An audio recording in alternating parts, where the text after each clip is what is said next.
LP. You have three things. You have style, sound, movement. I think that these words, a lot of the times, are used very loosely. You hear artists say it's a movement. It's not really a movement. You have some people that like your music. It's not really a movement. It's a fan base. There's a difference. Def Jux was a movement.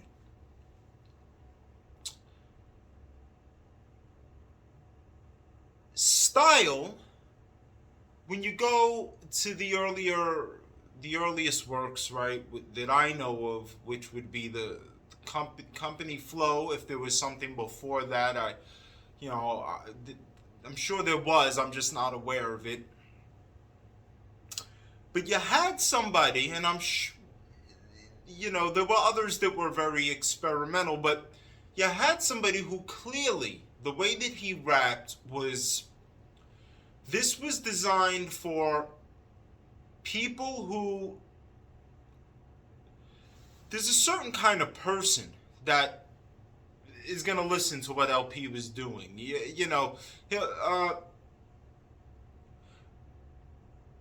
I stand in the garage by the video day. I stand in today. If you ever had the capacity to understand what I got, like, there's a lot going on in what he was doing. He was like, there's one thing of like, there was a timing. It wasn't just smushing a bunch of words together. There was a timing. He was in and out of, when you deal with bars, right? You have a point A and a point B before the next point A and the next point B starts, or point C, D, however you want to look at it. But you have these little brackets, right? It's probably music in general, but especially with rap. And it's like, some people can space it out. Some people can space it out. There's a whole bunch of people that could... See, before I was able to get the sentence out, I'm cut off. I reached the end of the bracket. You have artists that are able to go in and out of these brackets and do them. Pharoah Monch is a good example of that. Royce the 5'9" does it a lot. Then you have what I call very template rappers. What I mean by that is if you take like a Jadakiss, where it's almost like there's a template to it, where it's just like, if I don't kiss you, I'ma peck you. Then I respect. And you could probably take that whole verse, lift that verse, that acapella, put it on another beat, right? And it might hit the same exact way, because it's a blueprint, it's a template. Jadakiss, Pusha T, Styles P, Beanie Siegel. Even Biggie was like that, actually. Very like a New York graffiti artist. You know what I'm saying? Everything's very, very neat. Very, when you look at a New Yorker, you look at their pieces compared to a Cali Head's piece with the wild style and all that. New York, we're very neat and organized about our shit. LP was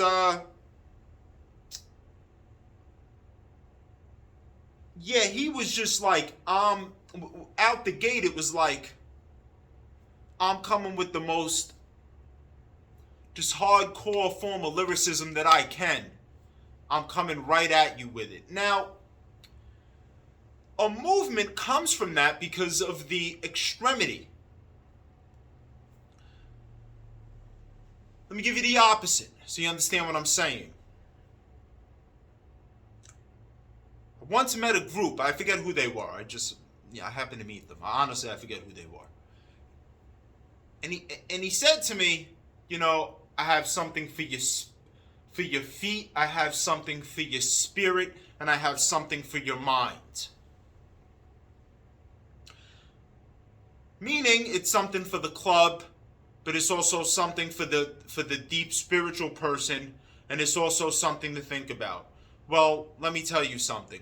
None of those things mix. And all it, like when you do that, when you think you're going to have this formula that is all encompassing, and you're going to grab all of these different people, you know what you're going to do? You're going to grab none of them. Because the club people who want club music. They don't want, like, you're in the club, but like, you know, there's a certain level of wokeness and consciousness while you're in the club. You know, like it's not gonna happen. But yet you're lyrical and there's all of this. No, no, no, no, no, no. You're trying to play all the sides.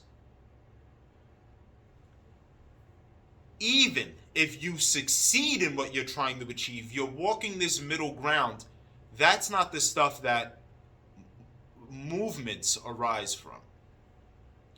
A movement comes from somebody coming along and doing something outrageously different that separates them unmistakably. That's the stuff movements are made of. You can't have this I'm gonna play it safe, little bit of everything balance kind of thing going on. So you have this extreme style that says, you know, very clearly, I'm over here. I'm planting my flag on this island, and only I exist here. That's what we get when we look at the early LP work. The movement would be the label, Def Jux. Because what I said style, sound, and movement. Sound. Let's get into sound. So, you know what the company flow sound was. You know what those beats were. Hardcore. Like hardcore, but a certain kind of hard. Like, man, I don't know if you guys watched, what was it called? There was like two kind of graffiti tapes. It was like Bomb the System, and it was, something else. Two of these tapes that you would watch, and it would get you like VHS joints. It would get you amped to go do graffiti. When I think of company flow, that's what I think of. Backpack, graph head type beats, dirty, dingy, dusty. You know what I'm saying? Like that's what that was.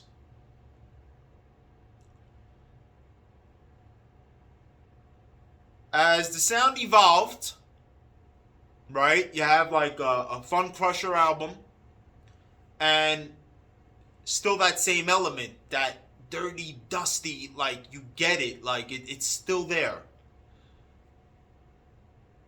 Then you have, it was the second album. It was called the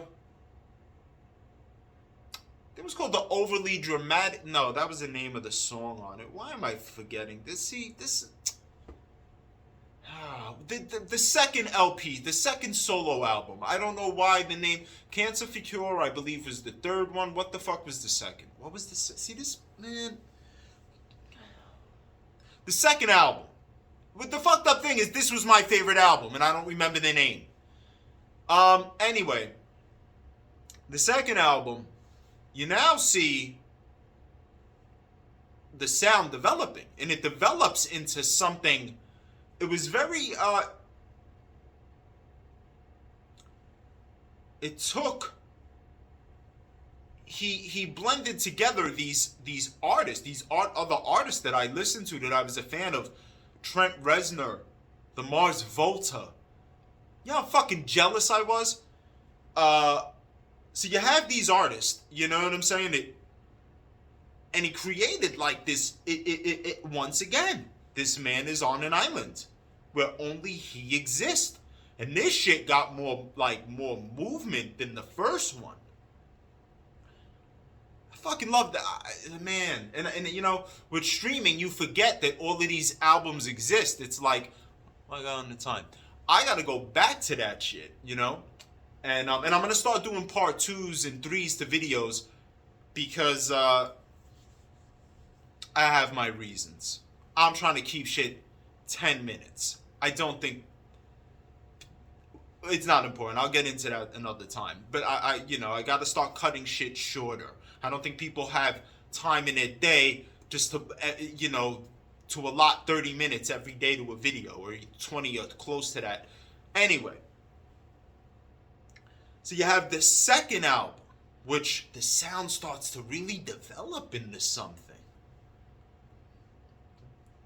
further creating a separation between him and everybody else. That's what movement, music that can bring about a movement can do. It can kind of separate you from everybody else, and that separation is what started it's the two things. One comes with the other. So you have the second album, and you have me ending the video here to give you part 2 tomorrow.